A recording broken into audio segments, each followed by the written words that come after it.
नमस्कार, मी पंजाब डक. काय करा, 11 मे पर्यंत तुम्ही तुमचा भुईमुग असेल, कांदा असेल, काढून झाकण्याची तयारी ठेवा. कारण की राज्यामध्ये काय झालं की परत मान्सून पूर्व पाऊस 12 मे पासून ते 17 मे पर्यंत, 12 मे ते 17 मे दरम्यान जोराचा पाऊस येणार आहे. त्याच्यामध्ये वाऱ्याचं प्रमाण असणार आहे, विजाचं प्रमाण असणार आहे, गारपीट देखील असणार आहे. म्हणून हा अंदाज लक्षात द्यायचा.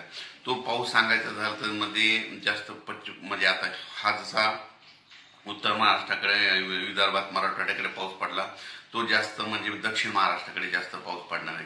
म्हणजे सांगायचं झालं तर म्हणजे सोलापूर जिल्हा, लातूर जिल्हा, नांदेड जिल्हा, परभणी जिल्हा, त्याच्यानंतर हिंगोली, बीड, कडाष्टी, त्याच्यानंतर सातारा, सांगली, सोलापूर, कोल्हापूर, त्याच्यानंतर पुणे जिल्हा, नगर जिल्हा, त्याच्यानंतर बीड जिल्हा, तसेच म्हणजे कोकणात ह्या भागात जरा जास्त पडणार आहे. म्हणून हा अंदाज लक्षात.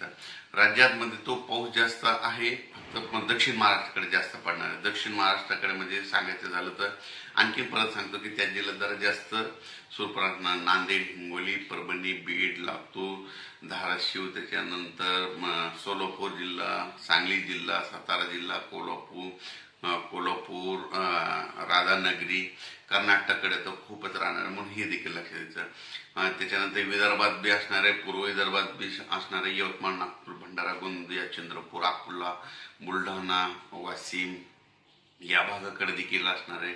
जळगाव, त्याच्यानंतर धुळे, नंदुरबार, नाशिक या भागाकडे देखील असणार आहे. पण काय झालं नेमकं आता कांदा काय होणार आहे 12 तारखेपासून राज्यामध्ये, म्हणजे आता सर्व शेतकऱ्याचा कांदा काढणं झाकणं चालू आहे. तर सर्व शेतकऱ्याला माझी विनंती आहे, तुम्ही काय करा, 11 तारखेपर्यंत तुम्ही तुमचा कांदा चाळीमध्ये घालण्याची तयारी ठेवा. कारण की राज्यात 12 मे